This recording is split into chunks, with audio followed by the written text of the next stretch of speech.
Hello, সবাই কেমন আছো? আশা করছি সবাই খুব ভালো আছো। আজকে আমি নিয়ে এসেছি একটি নতুন রেসিপি, ডিমের মালাইকারির রেসিপি। চলো তাহলে ঝটপট বানিয়ে নিই ডিমের মালাইকারি। প্রথমে আমি ডিমগুলোকে সেদ্ধ করে দুভাগ করে লবণ হলুদ দিয়ে মেখে নিয়েছি। এবার কড়াইয়ে তেল দিয়ে তেল গরম হয়ে গেলে ডিমগুলোকে তার মধ্যে দিয়ে এপাশ ওপাশ ধাপাস করে ভেজে তুলে নেব। কার কার ডিম খেতে ভালো লাগে? আমার তো খুব ভালো লাগে। এরপর আমি মালাইকারির জন্য একটা মশলা তৈরি করব। মশলার জন্য আমি এখানে নিয়েছি একটি পেঁয়াজ, রসুন, কয়েক টুকরো আদা, কাঁচা লঙ্কা, কাজু বাদাম। এইটিকে আমি একটি স্মুথ পেস্ট বানিয়ে নেব।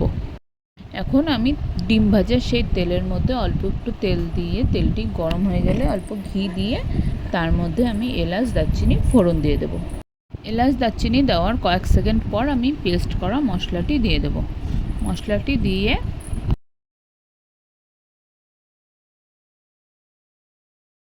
মশলাটি দিয়ে কিছুক্ষণ মিশিয়ে তার মধ্যে পরিমাণ মতো লবণ, হলুদ ও কাশ্মীরি লঙ্কার গুঁড়ো দিয়ে ভালোভাবে মশলাটিকে কষিয়ে নেব।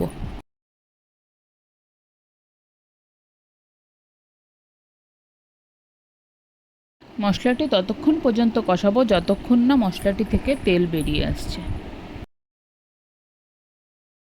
মশলাটি থেকে তেল বেরিয়ে আসলে তার মধ্যে অল্প একটু চিনি দিয়ে আবারও মশলাটিকে একটু কষিয়ে নেব।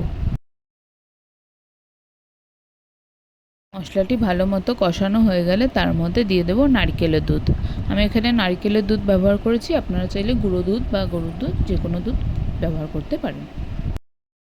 দুধটা দিয়ে ভালোভাবে মিশিয়ে এখন ওপর দিয়ে ডিমগুলো দিয়ে দেবো।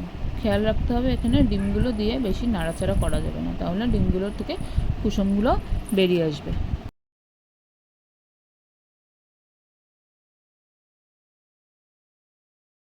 ডিমগুলো দেওয়ার পর কিছুক্ষণ ফুটিয়ে নিয়ে ঘি দিয়ে নামিয়ে নিলেই তৈরি ডিমের মালাইকারি।